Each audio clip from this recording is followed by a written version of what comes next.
Hello hi നമസ്കാരം. എല്ലാവർക്കും ശുഭദിനം. ഇന്ന് ഞാൻ തയ്യാറാക്കാൻ പോകുന്നത് ഓരോ കാലാവസ്ഥയ്ക്കനുസരിച്ചിട്ട് ഓരോരോ വിഭവങ്ങൾ ഞാൻ മാക്സിമം ട്രൈ ചെയ്യാറുണ്ട്.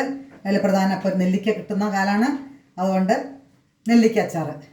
കാരണം പുറത്ത് നല്ല മഴ പെയ്യാണ്, നമുക്ക് പുറമേ പോയി പച്ചക്കറി ഡെയിലി വാങ്ങിക്കാൻ പറ്റിക്കൊള്ളുന്നില്ല. അതുകൊണ്ട് നമുക്കൊരു അച്ചാറും തൈരും ഉണ്ടെങ്കിൽ നമ്മുടെ ഒരു ദിവസം സുഖമായിട്ട് പോകും. അങ്ങനെ ഞാൻ തയ്യാറാക്കുന്നത് സിമ്പിളായിട്ട് ഇത് കുറേ ദിവസം വെക്കുന്ന രീതിയിൽ നെല്ലിക്കക്കറി ഉണ്ടാക്കാം. ഇതിപ്പോൾ വേറെ തരം ഞാൻ ഉണ്ടാക്കണം. ഞാൻ ഇതിന് മുമ്പ് വേറൊരു വീഡിയോ ഇട്ടിട്ടുണ്ട്. നെല്ലിക്കക്കറീനെ പലതരത്തിലുണ്ടാക്കാം. ഇന്ന് ഞാൻ ഉണ്ടാക്കുന്നത് ഇത് മഞ്ഞൾ വെള്ളമാണ്. മഞ്ഞളും ഉപ്പും ഇട്ടിട്ട് അതിൽ നെല്ലിക്ക കീറിയിട്ടിട്ട് വേവിച്ച വെള്ളമാണത്. ഈ വെള്ളം ഞാൻ കളയുന്നില്ല. ഇതിൽ ഞാൻ മുളക് പൊടിയെല്ലാം ഇടുന്ന മുളക് വറുത്തരച്ചിട്ടുള്ള ഒരു പിക്കളാണ്, അല്ലെങ്കിൽ നെല്ലിക്ക അച്ചാറാണ് തയ്യാറാക്കുന്നത്. എങ്ങനെ തയ്യാറാക്കുന്നതെന്ന് കാണിക്കാം. ആദ്യം ഞാനിതിൽ ഈ നെല്ലിക്ക ഇങ്ങനെ കത്തിയും കൊണ്ട് കട്ട് ചെയ്ത് നല്ല വെള്ളം തിളപ്പിച്ച് മഞ്ഞൾ വെള്ളത്തിൽ ഇട്ട് വേവിച്ച നെല്ലിക്കയാണത്. ഇനി നമുക്ക് അതൊന്ന് മാറ്റി നെല്ലിക്ക മാറ്റി വെച്ച് അതിൽ നിന്ന് നെല്ലിക്ക വേറെടുക്കണം. ആ സമയം കൊണ്ട് നമുക്ക് തയ്യാറാക്കേണ്ടത് ഇത് മുളകാണ്, ഉണക്കമുളക്. ഞാനിത് മുളക് പൊടിയല്ല ഉപയോഗിക്കുന്നത്, ഉണക്കമുളകാണ് ഉപയോഗിക്കുന്നത്. അതിൽ ഞാൻ ഉലുവി മുളകും വറുത്തിട്ട് പൊടിച്ചിട്ട് നമ്മളുടെ ഈ മഞ്ഞൾ വെള്ളത്തിൽ അരച്ചെടുക്കുകയാണ് ചെയ്യുക. വേറെ ഇതിൽ വെള്ളം ചേർക്കുന്നില്ല. നമ്മൾ വിനീഗർ നമുക്ക് അത്ര നല്ലതല്ല. സുർക്ക നമുക്ക് കേടുവരാണ്ടിരിക്കാൻ വേണ്ടി നമ്മളെല്ലാവരും ചേർക്കുന്നുണ്ട് വെള്ളം. പിന്നെ കുറച്ച് വെള്ളമാതിരി ആക്കാൻ വേണ്ടി വിനീഗർ ഉപയോഗിച്ച് നമ്മൾ നീട്ടാറുണ്ട്. പക്ഷേ ചിലവർക്കത് ശരീരത്തിൽ പറ്റുന്നില്ല. അതുകൊണ്ട് നല്ല സാധനങ്ങൾ നമ്മൾ തയ്യാറാക്കിയെടുക്കുക. ഇത് തയ്യാറാക്കുന്ന സമയത്ത് നല്ലെണ്ണ ഉണ്ടെങ്കിൽ നല്ലെണ്ണ തന്നെ ഉപയോഗിക്കാം, അല്ലെങ്കിൽ കുക്കിംഗ് ഓയിൽ ഏത് ഉപയോഗിക്കാം. വെളിച്ചെണ്ണ ഉപയോഗിക്കേണ്ട. വെളിച്ചെണ്ണ ഉപയോഗിച്ചാൽ എങ്ങനെ നമ്മൾ ഫ്രിഡ്ജിൽ വെച്ചാലും അതിൽ എണ്ണ കറച്ചൂര് വരും. അതുകൊണ്ട് വെളിച്ചെണ്ണ അല്ലാത്ത ഏത് ഓയിൽ ഉപയോഗിക്കാം. പറ്റുമെങ്കിൽ നല്ലെണ്ണ ഉപയോഗിക്കും. നല്ലെണ്ണ ഇല്ല എന്ന് വിചാരിച്ചിട്ട് ഉണ്ടാക്കാതിരിക്കേണ്ട. വീട്ടിൽ ഏതാ കുക്കിംഗ് ഓയിൽ ഉള്ളത് വെച്ചാൽ അതിൽ തയ്യാറാക്കാം. ഇപ്പം ലേശം എണ്ണ ഒഴിച്ചു, ഒരു സ്പൂൺ ഒഴിച്ചു. ലേശം ഇത് കളർ ചേഞ്ച് ചെയ്യാൻ പാടില്ല. മുളക് കളർ ഇതേ കളർ തന്നെ വിടണം. അതുകൊണ്ട് ജസ്റ്റ് എണ്ണയിലിട്ടിട്ട് ഒന്ന് ചൂടാക്കി എടുത്താൽ മതി. ചൂടാക്കുന്ന സമയത്ത് ഒന്ന് മുളകിനെ ചുട്ടു ഇങ്ങനെ നന്നായിട്ടൊന്ന് പൊരിഞ്ഞു വരും, അത്രേ വേണ്ടു. അല്ലാണ്ട് കളർ ചേഞ്ച് വന്നിട്ട് മാറ്റേണ്ട ആവശ്യമില്ല. എണ്ണ ചൂടായാൽ നമുക്ക് ഉലുവ ഇടാം.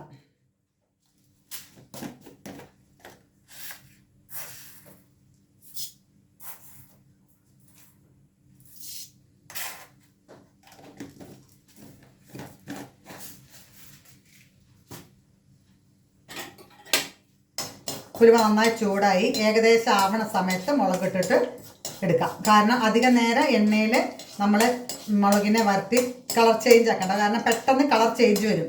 അത് കളറുമ്പോൾ നമ്മുടെ അച്ചാർ കാണാനൊരു ഭംഗി ഉണ്ടാവില്ല. ഭംഗിയും വേണം, ടേസ്റ്റും വേണം നമുക്ക്. ഇതിപ്പോൾ നമ്മൾ ഇങ്ങനെ വീട്ടിൽ തയ്യാറാക്കുന്നത് നമ്മളിതിൽ നല്ല നല്ല സാധനങ്ങൾ ഉപയോഗിച്ച് തയ്യാറാക്കുമ്പോൾ നമുക്ക് തൈരും പിക്കിളും ചോറും ആയിട്ട് സുഖമായിട്ട് ഒരു നേരം പോകാം. എത്രയോ ദിവസം ഇപ്പോൾ നമ്മൾ നാട് വിട്ടിട്ടുണ്ടെങ്കിൽ ഇങ്ങനെ ഒരു പുറത്തിറങ്ങാൻ പറ്റാത്ത മഴയാണ്.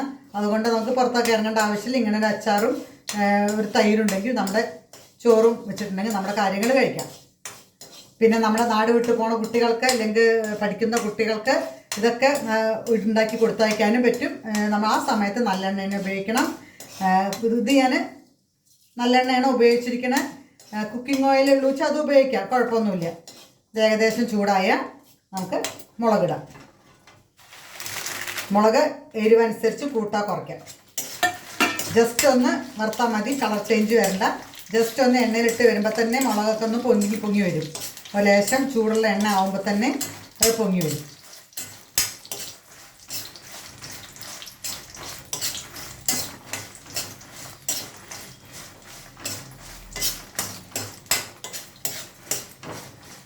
ഇത്രയും മതി. ഓഫ് ചെയ്തു, ഗ്യാസ് ഓഫ് ചെയ്തു. ഇനി ഇതിൽ ഒന്നങ്ങോട്ട് കിടന്ന് ഇപ്പോൾ നല്ല മണം വരുന്നുണ്ട്. മുളകിൻ്റെ ഒന്ന് ചൂടായതിൻ്റെ മണം വരുന്നുണ്ട്, അത്രേ വേണ്ടു. കളർ ചേഞ്ച് വരരുത്, അത് പ്രത്യേകം ശ്രദ്ധിക്കണം. പെട്ടെന്ന് മുളക് ബ്ലാക്ക് കളർ വരും. പക്ഷെ അത് കരിയല്ല, മൂക്കാണ്. പക്ഷേ ആ കളർ വരണ്ട എന്നുള്ളതാണ് ഞാൻ പറഞ്ഞത്. ഇനി നമുക്കിത് ഒരു പ്ലേറ്റിലേക്ക് വാങ്ങാം.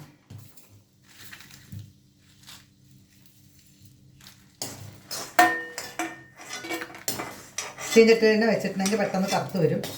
അതുകൊണ്ടാണ് ഞാൻ അപ്പം തന്നെ വാങ്ങണേ.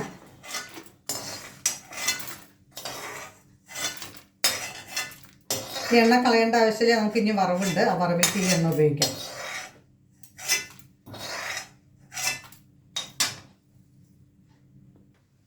നമുക്കിതൊന്ന് വെള്ളത്തിൽ നിന്ന് നെല്ലിക്കേനെ മാറ്റാം. വെള്ളം കളയണ്ട, മുഴുവൻ ഉപയോഗിക്കണമെന്നില്ല. അവനവൻ്റെ ഇപ്പോൾ നെല്ലിക്ക എത്ര ഉണ്ടാവും എന്നറിയില്ല. ഇത് മുങ്ങണ വരെ വെള്ളം എടുക്കുക ചെയ്തത്. വെള്ളം മുഴുവൻ ഉപയോഗിക്കേണ്ട ആവശ്യമില്ല. ഇത് ഉപ്പും മഞ്ഞളും ചേർത്ത് ഉണ്ടാക്കിയ വെള്ളമാണ്. നമുക്ക് ഇത് മുളക് അരയ്ക്കുന്നതിന് ഉപയോഗിക്കാം. അതിന് ശേഷം കുറച്ച് നീട്ടാനും വേണമെങ്കിൽ ഉപയോഗിക്കാം. ഇനി ഇത് ചെയ്യേണ്ടത്, ഇതിപ്പോൾ ഞാൻ ഇങ്ങനെ ഇതുണ്ടോ അങ്ങനെ വരും.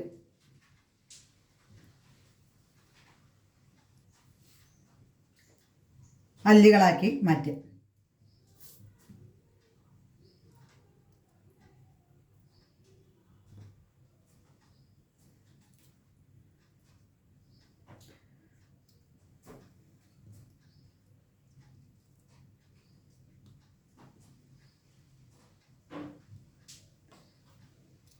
വെള്ളം തിളപ്പിച്ച വെള്ളത്തിൽ തന്നെ ഇട്ട് ചെയ്യണം, അല്ലെങ്കിൽ പെട്ടെന്ന് അളിഞ്ഞു പോകും. ഇപ്പോൾ അതൊന്നും അളിയില്ല, ചൂടുവെള്ളത്തിൽ നമ്മൾ ചെയ്യുമ്പോൾ അത് അളിയില്ല. പിന്നെ സ്വതവേ ഇപ്പോൾ എല്ലാവരും ഫ്രിഡ്ജിൽ വെച്ചിട്ട് ഉപയോഗിക്കണം, അതുകൊണ്ട് അളിഞ്ഞ നാശമായി പോകുന്നില്ല. ഇതിപ്പോൾ അത്യാവശ്യം ഉപ്പൊക്കെ പിടിച്ചിരുന്നു. ഇതിൽ ഉപ്പ് പിടിക്കേണ്ട ആവശ്യമൊന്നുമില്ല. നല്ല മഞ്ഞപ്പൊടിയും ഉപ്പ് ഇട്ടിട്ടാണ് ഇത് വേവിച്ചിരിക്കുന്നത്. അപ്പോൾ ഉപ്പൊക്കെ പിടിക്കൽ കഴിഞ്ഞിരിക്കണം. ഇനി മുളക് മാത്രമേ പിടിക്കേണ്ട ആവശ്യമുള്ളൂ. അതിനുവേണ്ടി നമുക്ക് ഇത് നമ്മൾ ഒരു പീസ് വെള്ളം, ഒരു പീസും കുറച്ച് വെള്ളമാണ് അച്ചാർ നമ്മൾ കൂട്ടുന്ന സമയത്ത് കൂട്ടുള്ളൂ. അതുകൊണ്ട് കുറച്ച് ഗ്രേവി വേണം.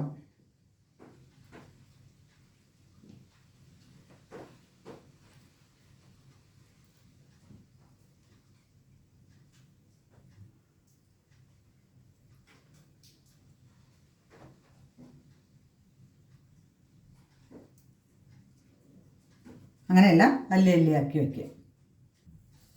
ഇതിനി പല രീതിയിലും ഉണ്ടാക്കാം. ഇതിൽ കാന്താരിമുളകും പച്ചമുളകും കീറിയിട്ട് സുർക്ക വെള്ളത്തിലൊക്കെ ഇട്ട്, അല്ലെങ്കിൽ തിളപ്പിച്ച ആറിയ വെള്ളത്തിലൊക്കെ ഇട്ടിട്ട് നമുക്ക് ഇനി എരിവ് വേണ്ടാത്തവർ, എരിവ് കൂട്ടാൻ പറ്റാത്തവർക്കൊക്കെ അങ്ങനെയും തയ്യാറാക്കാം. നെല്ലിക്ക വളരെ നല്ല ഗുണമുള്ളൊരു സാധനമാണെന്ന് നിങ്ങൾക്ക് എല്ലാവർക്കും അറിയാം. അതുകൊണ്ട് അങ്ങനെയും ഉപയോഗിക്കാം. ഇനി മുളക് ഉപയോഗിക്കണം എന്ന് ഇഷ്ടമുള്ളവർ, അച്ചാർ മുളക് പറയുമ്പോൾ ആരും ചിലർ ഒഴിവാക്കും. അങ്ങനെയുള്ളവർക്ക് ഉപ്പിട്ടിട്ട് തയ്യാറാക്കിയെടുക്കാം. തിളപ്പിച്ചാറിയ വെള്ളത്തിൽ വേണമെന്നേ ഉള്ളൂ. പിന്നെ സുർക്ക വേണമെങ്കിൽ സുർക്ക ഒഴിക്കാം, സുർക്ക വേണമെങ്കിൽ സുർക്ക വേണ്ട, അത്രേ ഉള്ളൂ. സുർക്ക എല്ലാവരും ഉണ്ടാക്കണേൽ എല്ലാവരും സുർക്ക ഒഴിക്കുന്നത് കാണാറുണ്ട്. കാരണം അത് ഫ്രിഡ്ജിൽ വെച്ച് ടേസ്റ്റ് ചെയ്തൊക്കെ നല്ലത്. ഫ്രിഡ്ജിൽ വെക്കാണ്ട് വെച്ച് കഴിക്കുന്നതാണ് ടേസ്റ്റ്. അങ്ങനെയെല്ലാം അല്ലിയിലേക്ക് എടുത്ത് വെച്ചു. ഇനി നമുക്ക് നമ്മുടെ മുളകും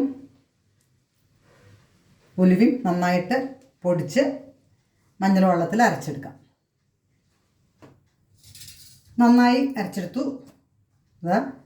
ഇത് നമ്മളിപ്പോൾ കാണുന്നവർ വിചാരിക്കുന്നുണ്ടാവും ആദ്യമായിട്ടാണ് ഇപ്പോൾ ഈ മുളക് അരച്ചിട്ടുള്ള നെല്ലിക്കക്കറി, നെല്ലിക്ക അച്ചാറെന്ന്. ഇതിൻ്റെ അമ്മയുടെ രീതിയാണ് കേട്ടോ. ഇത് സ്വതവേ ആരും ഇങ്ങനെ അരച്ചിട്ടുള്ള അച്ചാർ ഉണ്ടാക്കില്ല. എൻ്റെ അമ്മ അങ്ങനെ ഉണ്ടാക്കും. എൻ്റെ അമ്മയുടെ റെസിപ്പിയാണത്. അമ്മ അച്ചാറ് കിട്ടിയ അപ്പം തന്നെ കുറച്ച് ഇങ്ങനെയൊക്കെ മുമ്പേ മുളക് പൊടിയൊന്നും അങ്ങനെ യൂസ് ചെയ്യില്ല. മുളക് തന്നെ വീട്ടിലുണ്ടാവുള്ളൂ. അമ്മ വേഗം കുറച്ച് മുളകും ഉലുവയും കൂടി വറുത്ത് അരച്ച് കുറച്ച് കായം കൂടെ ഇടും. അപ്പോൾ ഞാൻ കായപ്പൊടി ഉപയോഗിക്കണം. നമ്മൾ കായം ഇതേമാതിരി എണ്ണയിലിട്ട് വറുത്തിട്ട് പൊടിച്ചിട്ട് അരച്ചിട്ട് ഉണ്ടാക്കുക ചെയ്യുക. അപ്പോൾ അങ്ങനെ ഈ രീതി എൻ്റെ അമ്മയുടെ രീതിയാണ്. ഈ വീഡിയോ നിങ്ങളിത് കണ്ട് ഇതേമാതിരി ഉണ്ടാക്കി നോക്കൂ. കുറേ ദിവസം ഇട്ട് വയ്ക്കാൻ പറ്റും. നല്ല ടേസ്റ്റാണ്. എൻ്റെ അമ്മയ്ക്ക് ഭയങ്കര കൈപ്പുണ്യമാണ് കേട്ടോ. എൻ്റെ അമ്മ പുളി, നമ്മൾ മടക് വറുത്ത പുളി എന്നൊക്കെ പറയല്ലേ, ആ പുളി ഉണ്ടാക്കിയാലും എൻ്റെ അമ്മയുടെ ആ പുളിയും ഭയങ്കര ടേസ്റ്റാണ്. എൻ്റെ ഏട്ടനും അനിയനൊക്കെ ലീവിൽ വന്നിട്ടുണ്ടെങ്കിൽ അവർ പറയും അമ്മ ഉണ്ടാക്കണ കറി മതി പറയും. അമ്മ ഉണ്ടാക്കണ പുളിങ്കറി ആയാലും വേണ്ടില്ല, മുളകുത്ത പുളി ആയാലും വേണ്ടില്ല, എന്തായാലും എല്ലാവർക്കും, അച്ഛനും ഭയങ്കര, ഞങ്ങൾക്ക് എല്ലാവർക്കും, മക്കൾക്ക് എല്ലാവർക്കും ഭയങ്കര ഇഷ്ടമാണ് അമ്മയുടെ കറികൾ. നമ്മുടെ കുറേ വിസ്തരിച്ചൊന്നും നമ്മൾ ഉണ്ടാക്കില്ല. നമ്മൾ സിമ്പിളായിട്ട് ഉണ്ടാക്കുള്ളൂ. പഴയ രീതിയിലാണ് ഉണ്ടാക്കുക. വളരെ ടേസ്റ്റിയാണ്, വളരെ കൈപ്പുണ്യമാണ് എൻ്റെ അമ്മയ്ക്ക്. അതിൻ്റെ കുറേശ്ശൊക്കെ ഞങ്ങൾക്ക് കിട്ടിയിട്ടുണ്ടാവുമെന്ന് വിചാരിക്കുകയാണ്. നമുക്ക് ചീഞ്ചട്ടി അടുപ്പത്ത് വെച്ച് കുറച്ചും കൂടി എണ്ണ എടുക്കാം. നമ്മളിത് വറുക്കാൻ വേണ്ടി ഉപയോഗിച്ചതിൻ്റെ കുറച്ചും കൂടി എണ്ണ കൂട്ടിയിട്ട് അതിലേക്കാണ് തയ്യാറാക്കുന്നത്. എണ്ണ ചൂടാവട്ടെ.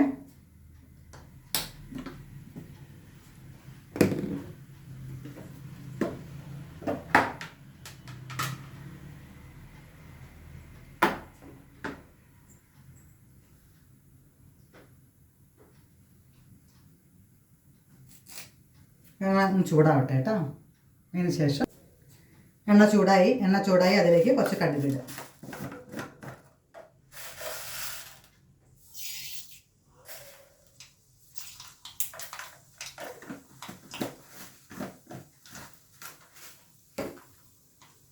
കടുക് നന്നായി പൊട്ടട്ടെ. കടുക് പൊട്ടിയിട്ടില്ലെങ്കിൽ നമ്മൾ അച്ചാറിലിടുമ്പോൾ കടുക് കഴിക്കും. അതുകൊണ്ട് കടുക് നന്നായി പൊട്ടണം.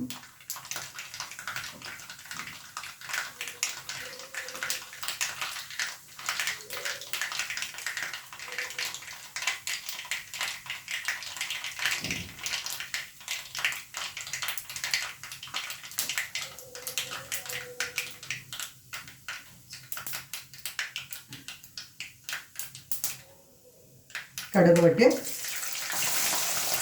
വെളുത്തുള്ളി,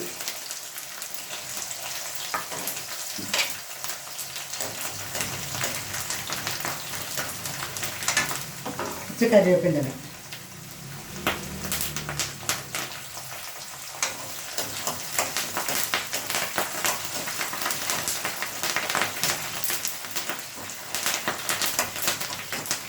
നന്നായിട്ട് ഒന്ന് ഫ്രൈ ആവട്ടെ.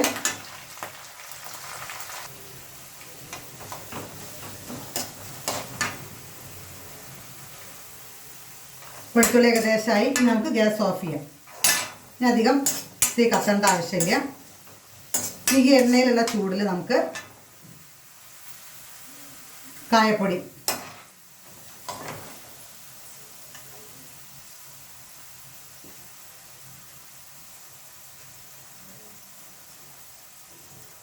കുറച്ച് കായം മുന്നിട്ട് നിൽക്കണം.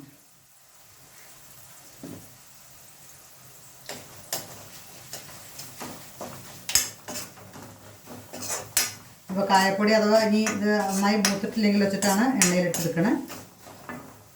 ഇനി അതിലേക്ക് ഇത് എരിവിന് നമ്മൾ ആൾറെഡി മുളകിട്ടുന്നു. ഇത് കാശ്മീരി ചില്ലിയാണ്. കളറിന് വേണ്ടി മാത്രം. ഇത് എരിവുണ്ടാവില്ലല്ലോ, അപ്പോൾ കളറിന് വേണ്ടി മാത്രം നമുക്ക് 2 ടീസ്പൂൺ.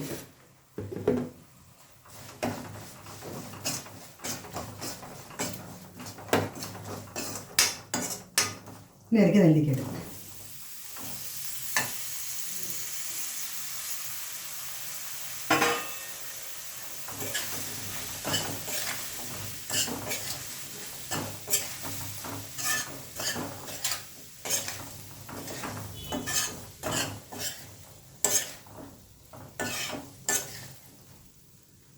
കായത്തിൻ്റെ മണം ശരിക്കും, കായത്തിൻ്റെ മണം വേറെ നിൽക്കണം. കായത്തിൻ്റെ മണം കുറവുണ്ടെങ്കിൽ കായം ചിലപ്പോൾ നല്ല കായ ആവില്ല. അതുകൊണ്ട് കുറച്ച് കൂടുതൽ ഉപയോഗിക്കേണ്ടി വരും. ഇത് എൽജിരയാണ്. എൽജിര സ്വതവേ നല്ല മണം ഉണ്ടാവലുണ്ട്. ഇനി അതിലേക്ക് നമ്മൾ അരച്ചു വെച്ച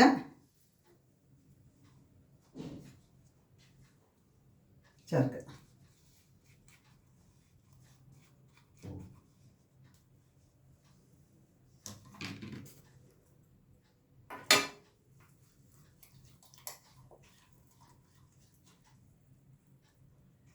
ഇനി നമ്മളിതിനെ ലൂസാക്കാൻ വേണ്ടി ഉപയോഗിക്കുന്നത് മഞ്ഞൾ വെള്ളമാണ്.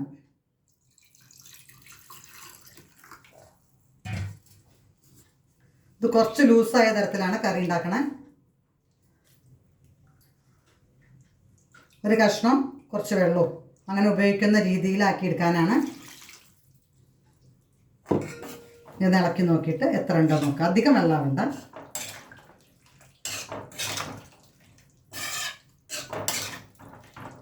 നന്നായി ഇളക്കി യോജിപ്പിക്കുക. അല്ലോ ഇതുമാതിരി വേണം. ഇത് ഒന്നിരുന്ന് കുറുകും ചെയ്യും. അപ്പോൾ നമുക്ക് ഒരു തുള്ളി വെള്ളവും നെല്ലിക്ക് വേറെ എടുക്കാൻ പറ്റും.